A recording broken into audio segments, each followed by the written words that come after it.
सभी साथियों को मेरा नमस्कार। आज हम देखेंगे भारत के प्रमुख संवत। अभी 2020 चल रहा है, 2020।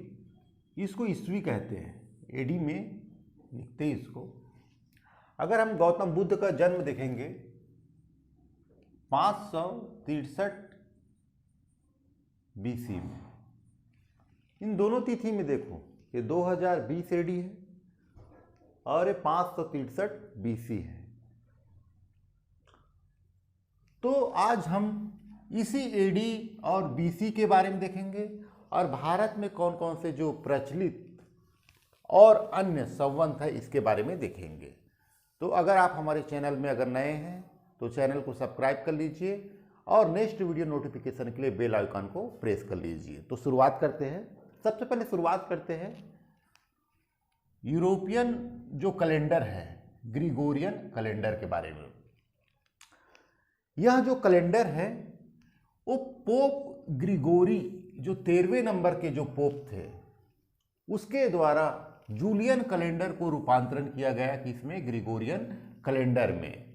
तो जो 13वें नंबर के पोप थे ग्रिगोरी, वो इसको 365 दिन में डिवाइड किया और यह जो कैलेंडर है ये सौर पंचांग पर आधारित है, यानी सूर्य पर आधारित है। और इस कैलेंडर को 1582 और 83 ईस्वी में निर्माण किया गया। अब ये एडी और बीसी क्या है? ईसाई धर्म में ईसा मसीह के जन्म वर्ष को शून्य वर्ष माना गया, birth of Jesus. Isa Masih के जन्म के बाद के समय को एडी कहा गया और उसके जन्म के पहले के समय को बीसी कहा गया। अब बीसी मतलब होता है बिफोर क्राइस्ट, ईसा मसीह के कल्पित जन्म के पूर्व के समय। आजकल इसके जगह बिफोर कॉमन ईरा यानी BCE का इस्तेमाल कर रहे हैं, क्योंकि बीसी बिफोर क्राइस्ट इसमें ईसा मसीह धर्म से रिलेटेड है, लेकिन अब विश्व समृद्ध धर्म की ओर आगे बढ़ रहा है। इसके कारण अब यहाँ पर BCE का इस्तेमाल होने जा रहा है। उसी प्रकार एडी का मतलब होता है एनो डोमिनी, इसका मतलब होता है ईसा मसीह के कल्पित जन्म से आरंभ या उसके बाद का समय। अब इसके जगह कॉमन ईरा CE का इस्तेमाल हो रहा है। ठीक है, तो ये हुआ आपका कहाँ, यूरोप में प्रचलित, और यही विश्व में हर जगह प्रचलित कैलेंडर में भी यही शामिल है।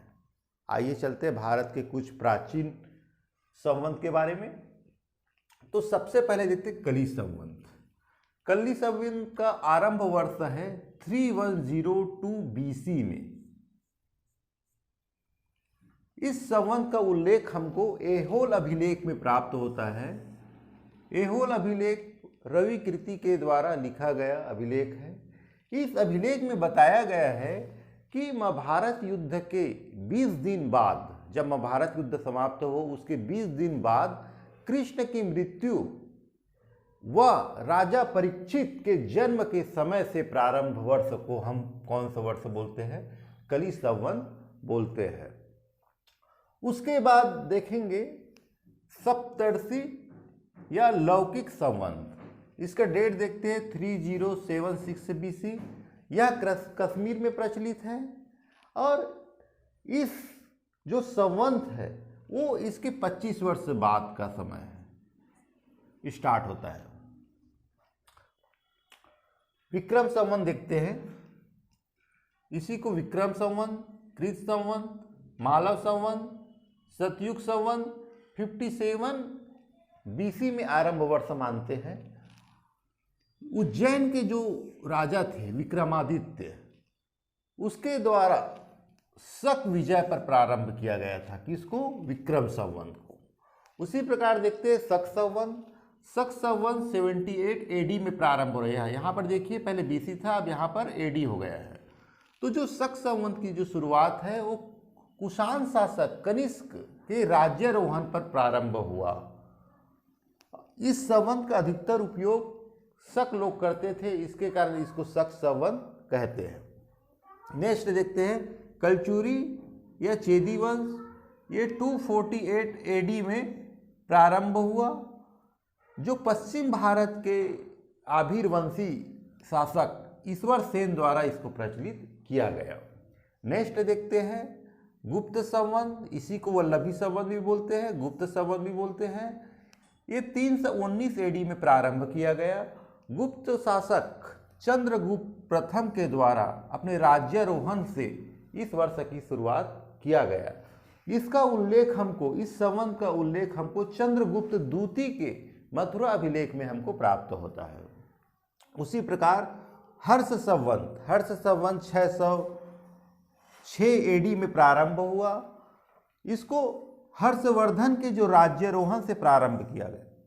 नेक्स्ट देखते हैं कोल्लम संवत की शुरुआत हुआ 825 एडी में। मालाबार तट में सुधार आंदोलन चलाया गया था शंकराचार्य के द्वारा, और इसी सुधार आंदोलन के दौरान कोल्लम संवत की शुरुआत किया गया। नेक्स्ट देखते हैं चालुक्य विक्रम संवत।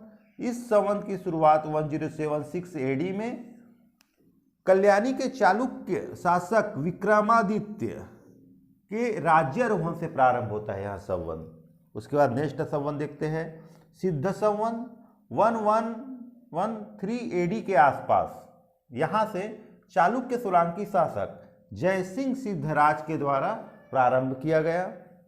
उसके बाद देखते हैं लक्ष्मण संवत 1178 एडी में लक्ष्मण सेन के द्वारा, जो बंगाल का शासक था, उसके द्वारा यह संवत की शुरुआत किया गया। नेक्स्ट देखते हैं आनंद विक्रम संवत 1192 एडी चौहान वंश के शासक के द्वारा इसको प्रारंभ किया गया। यहाँ पर ये तराइन का द्वितीय युद्ध का समय है। यहाँ पर इसका जो उल्लेख है हमको पृथ्वी राजसों में मिलता है। इसके जो राइटर है चंद्रबरदाई इस संवत का उल्लेख करते हैं। कुछ और संवत देख लेते हैं, जैसे बुद्ध संवत, यह श्रीलंका में प्रचलित है। बौद्ध अनुयायी द्वारा इसको अभी भी उपयोग किया जा रहा है। नेक्स्ट है महावीर संवत, ये जैन धर्म के जो अनुयायी हैं इसको फॉलो करते हैं। नेक्स्ट है हिजरी संवत 622 एडी मानते हैं इसको, क्योंकि इस्लाम धर्म के जो प्रवर्तक है पैगंबर मोहम्मद साहब के द्वारा हिजरत करने से यानी मक्का से मदीना की ओर प्रस्थान करने वाले वर्ष से इसको हिजरी संवत कहते हैं। ये चांद पर आधारित है, इसके कारण इसको चांद पंचांग भी कहते हैं। उसके बाद नेक्स्ट देखते हैं दीन इलाही, ये 1582 में अकबर के द्वारा स्थापित समृद्ध धर्म को एक करने के लिए दीन इलाही संवत चलाया गया। लेकिन आज वर्तमान में जो प्रचलित कैलेंडर है उसमें आपको ग्रेगोरियन कैलेंडर, सेकंड नंबर का है आपको Vikram Samvat and third number है शक संवत। जो शक संवत है इसको भारत राष्ट्रीय पंचांग के रूप में स्वीकृत किया गया है 1957 में। 1957 एडी में स्वीकृत किया गया है भारत सरकार के द्वारा। विक्रम संवत और शक संवत के बीच 135 वर्ष का अंतर है। तो आई होप आप लोगों को आज का अध्याय समझ आया होगा। धन्यवाद।